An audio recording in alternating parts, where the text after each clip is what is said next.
Hi everyone. ඉතින් මේ අපි අද අවිලා දින්න මේ chapter 2 වලට ආවා. chapter 1 අපි ඉවර කරලා ඒක බලපු නැති කට්ටිය ඒක බලා ගන්න. ඒකේ වීඩියෝස් තිබ්බා. ඉතින් අද chapter 2 පරිගණකයේ ඉතිහාසය. ඔව්. ඒකේදී ඉස්සලාම පරිගණක කාලවකවානු හතරකට බෙදෙනවා ඉතිහාසය. පූර්ව යාන්ත්‍රික යුගය 1450ට පෙර. ඊට පස්සේ යාන්ත්‍රික යුගය, විද්‍යුත් යාන්ත්‍රික යුගය සහ විද්‍යුත් යුගය. එහෙම බෙදෙන එක ඒකේ තියෙන විශේෂ highlights තමයි මේවා. ඉස්සලාම බ්ලේසිල් පැස්කල් විසින් mechanical adding machine එක නිපදවන 1642 දී. ඊට පස්සේ බැරන් ගොට්ෆ්‍රීඩ් විල්හෙම් විසින් calculator for multiplication in 1671 වල හදනවා. keyboard machines originated in United States 1880 වල. Herman Hollerith punch card system කියන අදහසින් එනවා. punch card system කියන්නේ input සහ output වලට පාවිච්චි කරපු එකක්. සාමාන්‍යයෙන් කාඩ් එකක් ඒකේ dot තියෙනවා. ඒ dot තමයි inputs සහ ඒ dot වලින් තමයි output ගන්නෙ. ඊට පස්සේ චාල්ස් බැබේජ් තමයි father of modern computer. නූතන පරිගණක පියා කියලා කියන්නේ චාල්ස් බැබේජ්. එයාගේ රිෆරන්ස් එන්ජින් එකෙන් ඒ හඳුන්වලා දුන්න concept එක හින්දා එයා හදනවා fully automatic analytical engine එකක්. දැන් difference engine එක හදනවා. ඒක success වෙන්නේ නැහැ. ඒකට programming කරනවා Ada August ප්‍රථම පරිගණක ශිල්පිනිය. ඊට පස්සේ මේකේ තමයි success වෙන්නේ fully automatic analytical engine එක. basic arithmetic functions කියන්නේ එකතු කිරීම, අඩු කිරීම, බෙදීම වගේ කරන එක. His efforts established a number of principles that are fundamental to the design of any digital computer. මේ හින්දා තමයි මෙයාට පරිගණකයේ පියා කියලා කියන්නේ. එයාගේ අර concept එක දැන් අද වෙනකම් පාවිච්චි කරන හින්දා තමයි එයා famous වුනේ පරිගණක විද්‍යාව පියා කියලා. ඊට පස්සේ some well known early computers කියලා කියනවා. කියන්නේ මේවා highlights. මොකද මේක සාමාන්‍ය MCQ වල වගේ අහනවා. මේ පරිගණක අදාළ වෙන යුගය මොකක්ද? first generation second generation කියලා අහනවානේ. ඒතකොට මේ පරිගණක අනිවාර්යෙන් මතක තියාගන්න. Mark 1 computer සහ මේ Atana soft berry computer කියලා කියන ඒකට ABC computer කියලා කියනවා. ABC computer කියලා කියන්නේ ඒකට තමයි.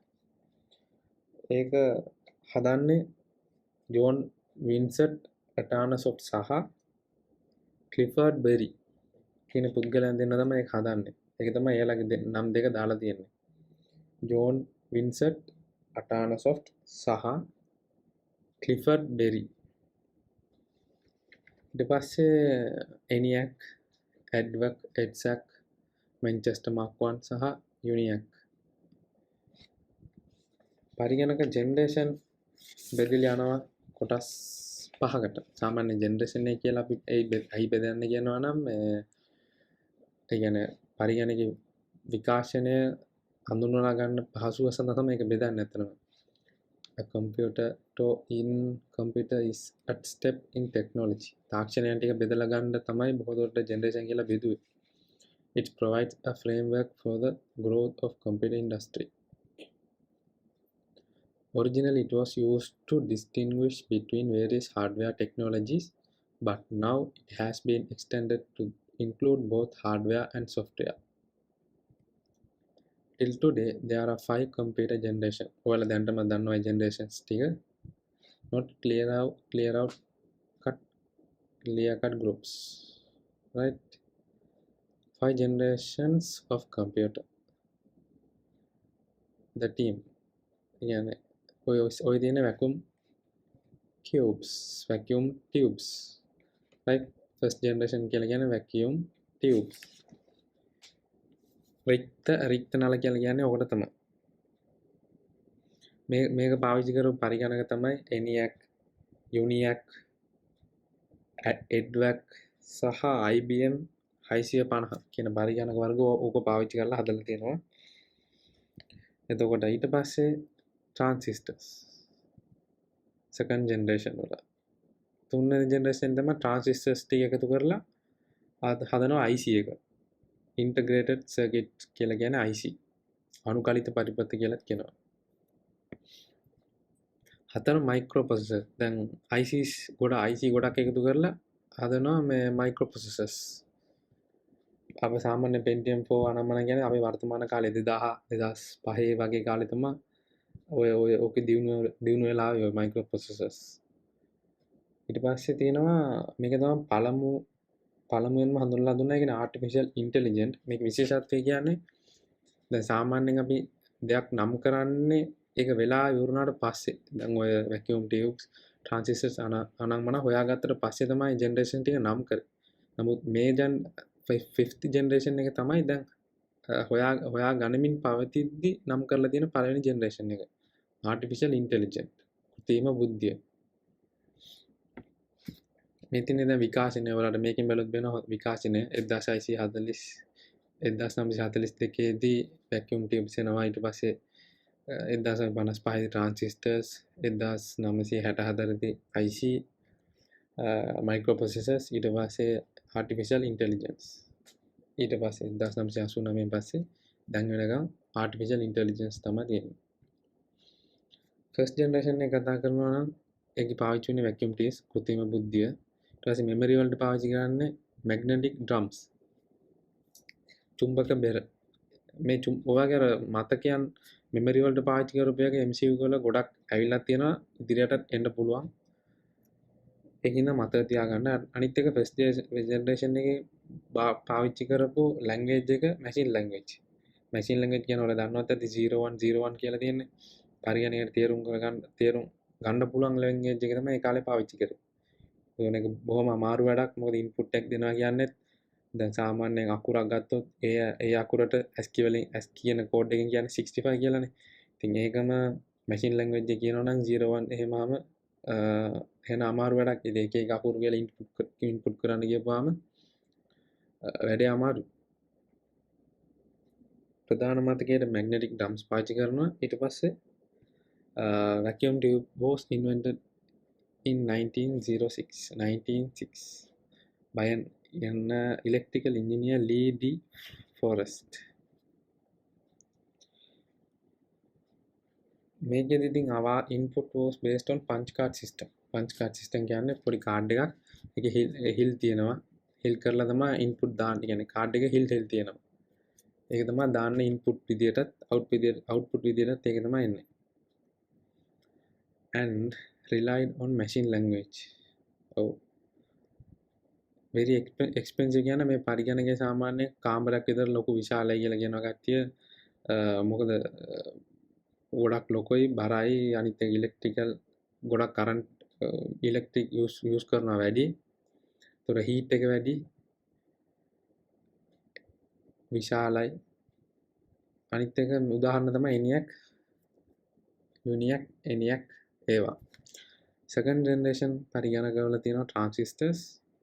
එතකොට transistors depend කරලා ඒකේ තියෙන විශේෂත්වය තමයි ප්‍රාථමික මතකය. මෙමරි වලට කියලා හඳුන්වලා දෙන්නේ magnetic cores. magnetic cores කියන්නේ CORES චුම්බක මුදු.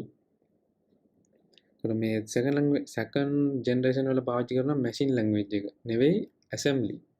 ඒතර second generation වෙද්දී assembly කියලා පරිගණක භාෂාව තමයි පාවිච්චි කරන්නේ. අනිත් එක මේක අරකට පළවෙනි ජෙනරේෂන් එක සාපේක්ෂව කුඩායි චීප් එනර්ජි ගොඩක් ශක්තිය යන ස්පීඩ් වැඩි. හැබැයි රිලයබල් පළවෙනි මේ ඔක්කොම පොයින්ට්ස් තියෙන පළවෙනි එකට සාපේක්ෂව මේවා ස්පීඩ් චීප් සහ මෝ එනර්ජි කියලා. සාමාන්‍ය මේකත් වෙන අමාරු වැඩක්. මොකද මේකත් වෙන ලොකුයි. කාමරයක් විතර විශාල වියදමක් යනවා.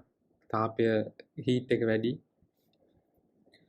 ඊට පස්සේ මේ පරිගණකවල one transistor replaced the equivalent of 40 vacuum tubes.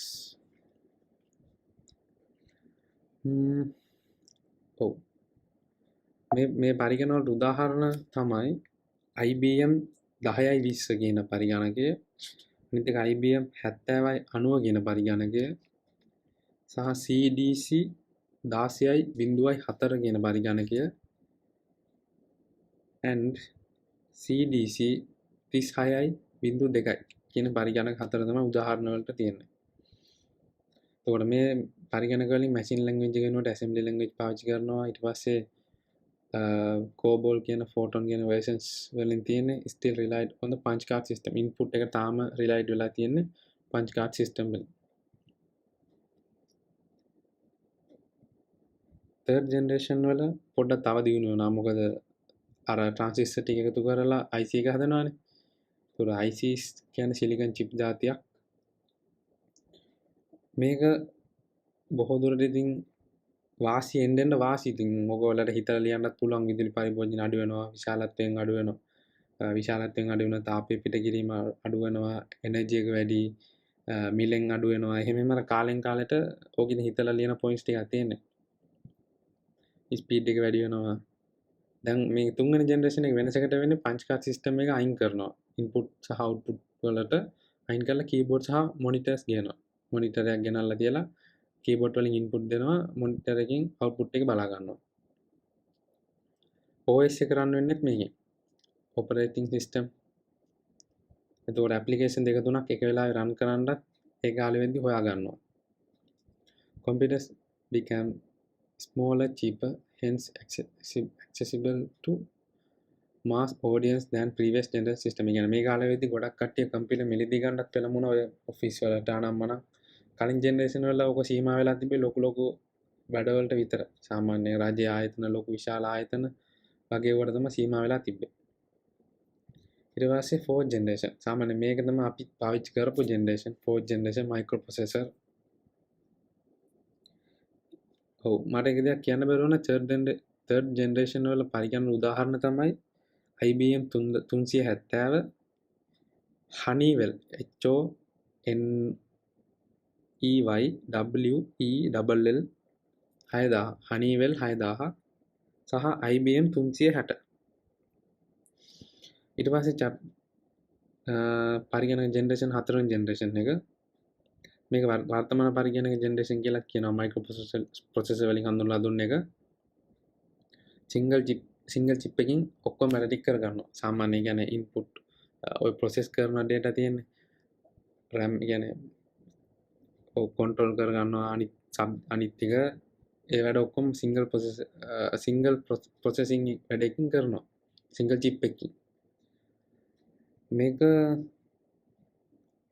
IC ගොඩක් පාවිච්චි කරලා තමයි මේ මයික්‍රෝප්‍රොසෙසර් එක හැදුවේ. මේකෙත් තියෙනවා ඉතින් කොටස් දෙකක් විදිහට LSI කියලා කියන්නේ large scale integration සහ VLSI කියලා කියන්නේ very large scale integration. Components from the computer, CPU and memory to input or output controls are located on a single chip. මේක තමයි විශේෂත්වය.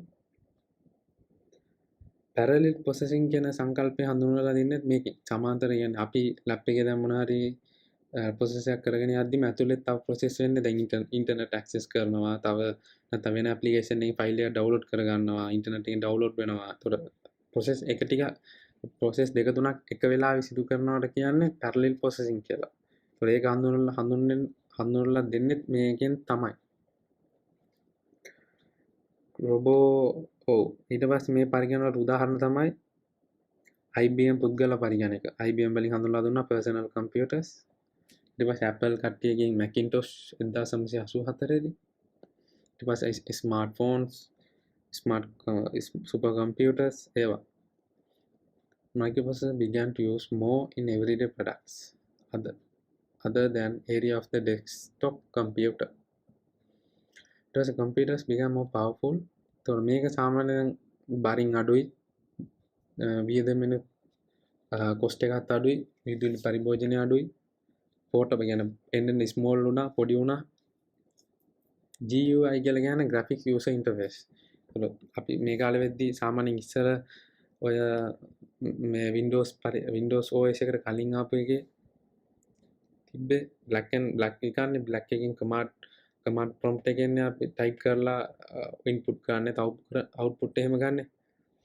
එතකොට දැන් එහෙම නැහැ. දැන් ඉතින් හොඳට graphics user interface එකක් තියලා ලස්සනට colourful interface එකක් තියෙන හින්දා තමයි graphics user interface කියලා කියන්නේ. 5th generation එක තමයි කලින් කිව්වා වගේ එන්න කලින් හඳුන්වනපු පළවෙනි generation එක. දැන් තාම processing වෙලා යනවා. මේ 5th generation ඉවර නෑනේ. එතකොට මේකේ විශේෂත්වය artificial intelligence. Natural language processing NLP. It was previous computer generations had focused on increasing the number of logic elements in a single CPU. The fifth generation was widely believed at the time would instead turn to massive number of CPUs for added performance. Parallel processing possibility that have the power of many CPUs can be used side by side, and computers will be more powerful than those under central processing. සාමාන්‍යයෙන් generation දැන් AI නේ use කරන AI කියලා කියන්නේ ගොඩක්ම දියුණු තාක්ෂණයක්. දැන් බොහෝ දුරට දැන් ඇමරිකාවේ එහෙම ටෙස්ලා ආයතන විසින් ඔටෝ පයිලට් කාර්ස් හදලා තියෙනවා. කියන්නේ එයා ඔටෝ පයිලට් කියන්නේ තරමට ප්‍රෝග්‍රෑම් කරලා කාර් එක සෙල්ෆ් ඩ්‍රයිවිං කරලා යනවා. එතන ඩ්‍රයිවර් කෙනෙක් හිටියත් එයාට පාඩුවෙන් දැන් නිකන් පැසෙන්ජර් කෙනෙක් විදිහට ඉඳන් යන්න පුළුවන්. ඔටෝමැටික් එයාම කාර් එක ඒකේ තියෙන කම්පියුටර් එකකින් කැල්කියුලේට් කරලා ඔටෝමැටික් ඩ්‍රයිවිං වෙනවා. ඔටෝ පයිලට් සිස්ටම් එක හඳුන්වලා දෙන්න තියෙනවා. ඒ තරම් ඒකට තමයි කියන්නේ ආටිෆිෂල් ඉන්ටෙලිජන්ස්. එයාලම හිතලා එයාලම වැඩ කරන්න පුරුදු කරනවා.